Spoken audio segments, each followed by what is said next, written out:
សួស្តីបងប្អូនទាំងអស់គ្នាមេរៀននេះគឺយើងនឹងនិយាយតាក់ទងជាមួយនឹងការពិពណ៌នាចំណីអាហារវិញពាក្យពេចន៍ដែលបងប្អូននឹងចេះពីមេរៀនភាសាអង់គ្លេសមួយនេះនឹងជួយឲ្យបងប្អូនអាចយកទៅពិពណ៌នាចំណីអាហារដែលបងប្អូនហូបចុកហើយមេរៀននេះគឺសម្រាប់អ្នកណាគេដែលចេះភាសាអង់គ្លេសស្ថិតនៅក្នុងកម្រិតដំបូងណាមិនជាមេរៀនកម្រិតខ្ពស់ទេចឹងបើសិនជាបងប្អូននឹងចេះភាសាអង់គ្លេសច្រើនហើយមេរៀននេះប្រហែលជាមិនស័ក្តិសមចំពោះបងប្អូនទេប៉ុន្តែបងប្អូនអាចចែករំលែកទៅដល់អ្នកផ្សេងទៀតដែលគាត់ទើបតែរៀនភាសាអង់គ្លេសបាន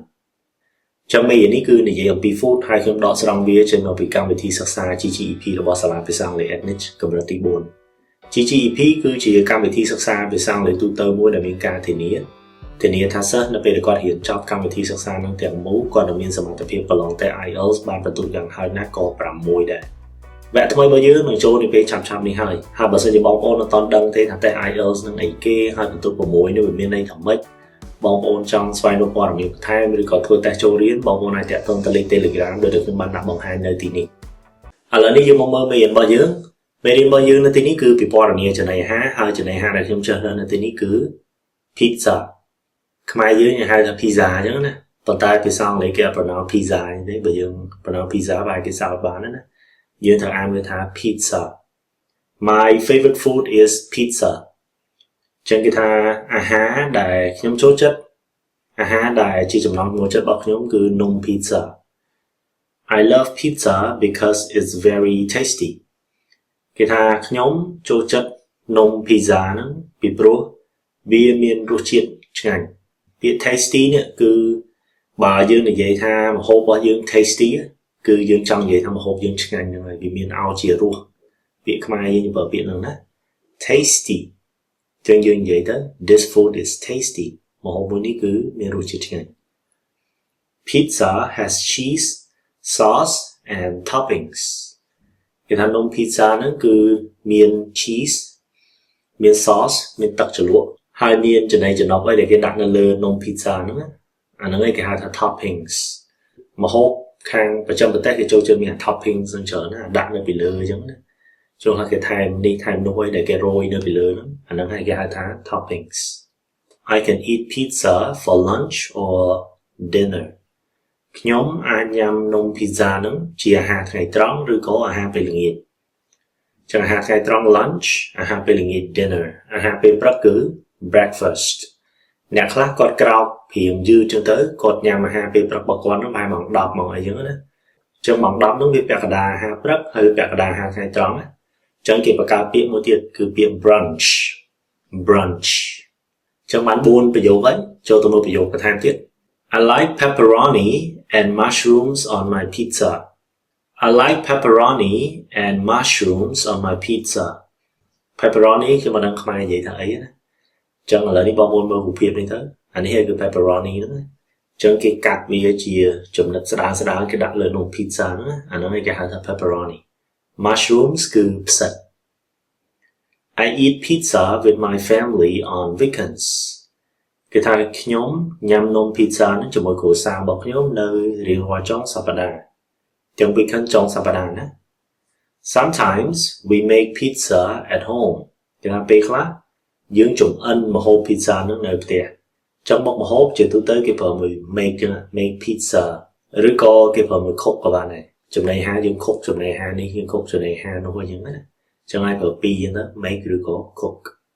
ចឹង3ប្រយោគទៀតហើយនៅសល់3ទៀត I enjoy pizza because it is warm and soft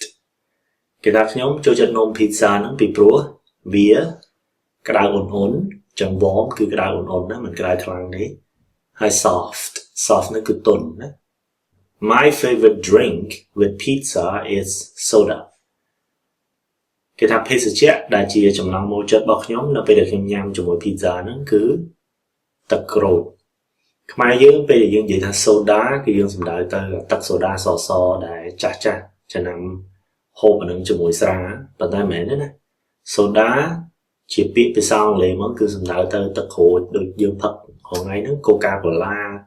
Mirinda Fanta ទាំងអស់ហ្នឹងអាហ្នឹងឯងគឺ soda ទាំងអស់មកPizza makes me feel happy and full. Pizza makes me feel happy and full. គេថា pizza ហ្នឹងធ្វើឲ្យខ្ញុំមានអារម្មណ៍សប្បាយចិត្តហើយឆ្អែតទៀត Trong mình trong vậy thì những trái dương hô với trái đấy thì vào biển là I'm full cứ miền này ta không trái đấy cho nên tí ní miềnประโยครอเฉินtrongประโยคbây giờ miền đáp hay miền tập bên năng thế hay khiêm chưa tha chạy vào bên năng bong bồn ăn vô tới bị bỏ này cho này há rồi bong bồn bán này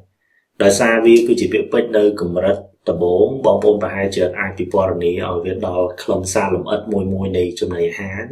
đối dương trong vậy ta là vinh chu chọn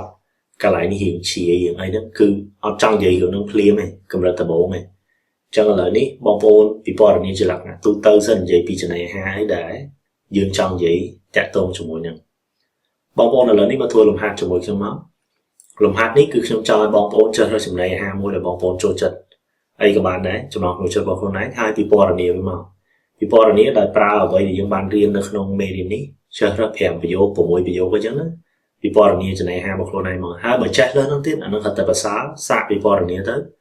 nhóm đừng đi đi chăm an ca bị bỏ này bong bồn hai bởi mình cầm học qua khai thong cho này nái chăm những chuối cài chuối bong bồn đợt bây khi cài bán cứ to là bong bồn đã chăm lo bong bồn ở trong group riêng từ sang lấy ắt cắt thay để bỏ sả từ sang lấy ắt niche để mình muốn thằng learn English free hai groupนั้นคือใน Telegram บองบนចូលទៅ Telegram ចុចកន្លែង chat ទៅបងប្អូននឹងឃើញខាងលើគេដាក់ search box កន្លែង search ហ្នឹងបងប្អូនវាយឈ្មោះ learn English free ទៅបងប្អូននឹងឃើញហើយពេលចូលទៅក្នុង group ហ្នឹងបងប្អូននឹងឃើញវីដេអូដែលបងប្អូននឹងឃើញខ្ញុំនៅក្នុងហ្នឹងហៅមើលវីដេអូដែលបងប្អូនកំពុងមើលនេះមកហើយនៅក្រោមវីដេអូហ្នឹងនឹងមានកន្លែង comment ចុចកន្លែង comment ហ្នឹងទៅបងប្អូនចូលទៅដាក់ចម្លើយរបស់ខ្លួនឯងទៅខ្ញុំនឹងចូលទៅពិនិត្យមើលចម្លើយរបស់បងប្អូនហើយនឹងការជួបបងប្អូនបើសិនជាមានកំហុសខ្វះខាតត្រង់ចំណុចនេះចាំមានប៉ុណ្្នឹងទេអរគុណខ្ញុំនឹងជួបបងប្អូននៅមេក្រោយទៀតជំរាបលា